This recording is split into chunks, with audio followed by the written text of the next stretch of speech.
You ever spend, I don't know, an entire night cramming for a test, only to have it all just vanish from your brain a week later?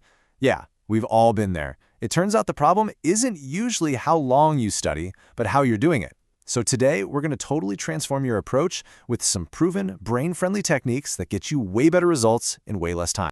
But first, we have to tackle the #1 enemy of studying, procrastination. Oh yeah, that big paper's due tomorrow, but all of a sudden alphabetizing your spice rack feels like the most important job in the world. We know it's going to hurt us later, so why on earth is it so hard to just stop? Well, the answer is actually pretty wild. It's not a character flaw. It's just biology. Seriously, procrastination isn't about you being lazy. It's an emotional reaction. Your brain is literally trying to protect you from something it sees as a threat. So, if we actually want to beat procrastination, we first have to understand what in the world is going on inside our heads when we keep avoiding the exact things we know we need to do. Okay, so let's get one thing straight. Putting off one task to handle something more urgent, that's just smart time management. That's not what we're talking about here. Procrastination is different. It's when you know you should be doing something. You're fully aware there will be a price to pay for not doing it, but you put it off anyway for no good reason at all. So here's what's really happening. There's a battle going on inside your brain. When you look at a task you really don't want to do, your amygdala, that's kind of like your brain's internal smoke detector, it just freaks out. It triggers this fight or flight response that completely hijacks the logical planning part of your brain, the prefrontal cortex. And the result? You avoid the threat by, watching 3 hours of cat videos. And what kind of threat are we talking about here? It's not a lion chasing you. It's feelings. Negative feelings. Any task that makes us feel kind of dumb or insecure or just plain stressed out can set off this alarm. And fear of failure? Oh, that is a huge one. A lot of people procrastinate not because they don't care, but because they care so much they're terrified their work won't be perfect. Okay, so we've established that procrastination is basically an emotional tug-of-war. The good news? We can totally outsmart our own brains. So let's dive into some practical techniques that will help you actually get started and, stay focused. So instead of just letting your eyes glaze over a textbook page, try this. It's called the SQ3R method, and it basically turns reading into a mission. First, you survey the chapter. Just skim the headings, get the lay of the land. Then you turn those headings into questions. This gives your brain a specific job to do. Now, as you read, you're not just reading, you're actively hunting for the answers to your questions. Afterwards, you recite what you learned out loud, in your own words. And finally, you review. It's all about engaging with the material, not just passively absorbing. Sometimes the hardest part of any big task is just starting it. Well, the Pomodoro technique is the perfect life hack for this. All you have to do is commit to 25 minutes of focused work. That's it, just 25 minutes. It's such a small, non-threatening goal that it makes it so much easier to just begin.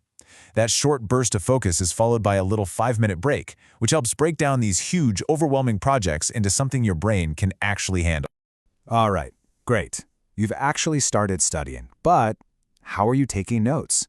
Because the goal isn't just to have a transcript of your textbook or lecture, it's to start the learning process right then and there. Here's the deal. Most of us were taught to study in a really ineffective way. Just rereading your notes over and over again, that's passive. It creates this dangerous illusion that you know the material. The most effective method, by far, is something called active recall. That's where you force your brain to pull information out of your memory without looking. It feels harder because it is harder, and that's exactly why it works so well. And one of the absolute best systems for doing this is the Cornell method. It's a super simple way to set up your page that forces you to use active recall right from the very beginning. Okay, here's how the layout works. During your class or while you're reading, you take your main notes in that big column on the right. Then, as soon as you can, you go back and pull out key questions or important words and put them in the smaller left column. This is the magic part. Later, when you're studying, you can cover up the right side and quiz yourself using just the questions on the left. Finally, that little section at the bottom is where you summarize the whole page in a sentence or two. It's like a complete study guide on a single piece of paper. So, memorizing facts is one thing, but truly understanding a concept, that's a whole different ballgame. So let's look at a couple of techniques that take you from just knowing stuff to really deeply getting it. This technique is named after the physicist Richard Feynman, and it's so simple, but it is incredibly powerful. You just take a concept, any concept, and you try to explain it in the simplest terms you can, like you're talking to a kid. The second you get stuck, or you have to use some fancy jargon, bam, You've just found a gap in your own understanding. So you go back to the book, you figure it out, and then you try to simplify your explanation again. And this quote just perfectly sums up the whole idea, right? True understanding isn't about using big, complicated words. It's about being able to boil a complex idea down to its simple, elegant core. Another way to really deepen your learning is through a process called elaboration. This is basically where, as you learn something new, you're constantly asking yourself how and why. How does this relate to what I learned last week? Why does this rule work this way? Doing this builds this rich, interconnected web of knowledge in your brain, which makes the new info much, much easier to remember later on. So, you've put in the work, you really understand the material, now what? How do you make sure all that knowledge actually stays in your head for the exam and beyond? Let's talk about the final and maybe most important step, making it stick. Okay, here's a tough pill to swallow. Your brain is basically a forgetting machine. It's designed to do that. There's this thing called the forgetting curve, which shows that we naturally forget a massive chunk of new information within just a few hours or days unless we do something to stop it. And the absolute best way to stop that forgetting process is with spaced repetition. So instead of cramming everything at once, you review the information at strategic and increasingly longer intervals. You might look at it a day later, then 3 days later, then a week after that. Each time you review it, you push that information deeper and deeper into your long-term memory, right at the moment you're about to forget it. It is ridiculously efficient. So why does spaced repetition work so well? It all comes back to something called retrieval practice. Remember what we said about active recall? It's the same idea. Every time you review something, you shouldn't just be rereading it. You need to actively retrieve it, pull it out of your memory. That act of pulling it out is what strengthens the connections in your brain and makes the memory permanent. And this is so easy to do. After you read a chapter, just close the book and try to write a summary from memory. Remember those Cornell notes? Use that left column to quiz yourself. If you like flashcards, the most important part is that moment of struggle where you really try to remember the answer before you flip the card over. Or, hey, just explain the concept out loud to a friend or your dog.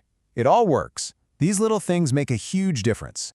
You know, when it all comes down to it, it's about this. Being a great student isn't about who can grind the longest. It's about being strategic with your time and your energy. It's about making the hours you do put in actually count for something.